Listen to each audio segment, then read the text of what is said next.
What if the person closest to you, who says they love you, is actually the one pulling you back into addiction? Let's dive in. Now, don't answer that question yet. We're going to come back to it, I promise. Because that question might just save your sobriety. Okay, true story now. I was sober 3 months, standing in my kitchen, and I felt like I was back at day 1. No, day 0. Why? Because someone I loved, someone I trusted, looked me dead in the eye and said, "You're no fun anymore. I liked you better when you were drinking." Wow. That one sentence brought me to my knees. Now wait a minute, I thought. Hold on. They were supposed to be on my side. I thought they wanted me better. But in that moment, that's when it hit me. Toxic relationships don't always start with abuse. No, sometimes they start with comfort, familiarity, shared pain. Sometimes it's someone who's still stuck in the same pit that you're trying to claw your way out of. And in recovery, when everything is raw, your nerves, your emotions, your brain, you're more vulnerable to this than ever before. You want connection. You crave support. But if you're not careful, you'll grab onto the wrong hand, and that hand will pull you back under. My name is Glenn. I'm a recovered alcoholic, and I drank for over 40 years. And by the grace of God, I've been sober now for over 5,000 days. Everything I share is just my opinion, and it comes from my experience in recovery. What I'm going to share isn't theory, it's survival. I've had toxic relationships, nearly ruined my recovery, more than once. That's why this topic matters. That's why I'm speaking directly to you. Sometimes toxic people are obvious. They drink, they use, they manipulate, they drag you into old patterns. Sometimes they come in clean clothes and with kind words. They just want to help. They miss the old you. They say they support your sobriety right before handing you a glass of whatever. That's how dangerous this gets. You can't heal in the same environment that broke you. It's that simple. You can't walk the narrow road of recovery while someone else keeps pulling you into the ditch. Proverbs 4:23 says, "Above all else, guard your heart, for everything you do flows from it."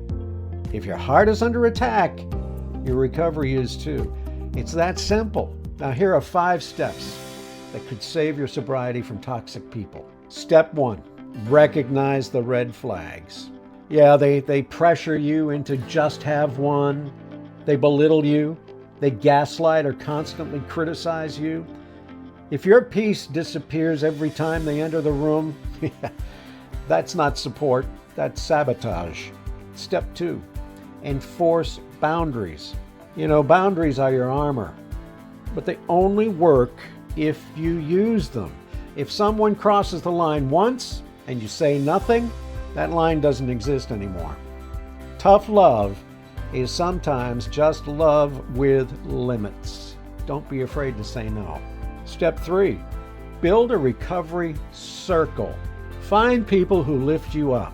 Support groups like AA, NA, Celebrate Recovery.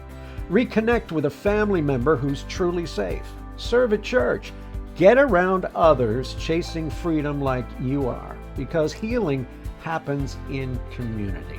Number 4, heal yourself first. You can't form healthy relationships until you're learning to love yourself again. It's that simple. Journal, pray, seek counseling. Take the time to nurture your own emotional and spiritual health, and avoid toxic people at all costs. Step 5, trust your gut. If something feels off, it probably is. Your intuition isn't paranoia, it's protection. If you're always justifying someone's behavior, it's time to step back and ask, is this love or is this a leash? And listen, if you're not sure whether someone is good for your recovery, they probably aren't. Ever wonder why toxic relationships feel like home? They're comfortable. It's because we confuse intensity with intimacy. High highs, low lows, passion, drama, chaos, That roller coaster mess. Yeah, I've lived it. It's addictive, just like the substances we used to run to. But that's not love. Real love is steady, safe, honest. And if you grew up around dysfunction, that safety might feel boring. But in recovery, boring is good. Safe is good. Your peace is the reward. So let's go back to that question. What if the person closest to you, the one who says they love you, is actually pulling you back into addiction? Well, here's the hard truth. You owe it to yourself to find out.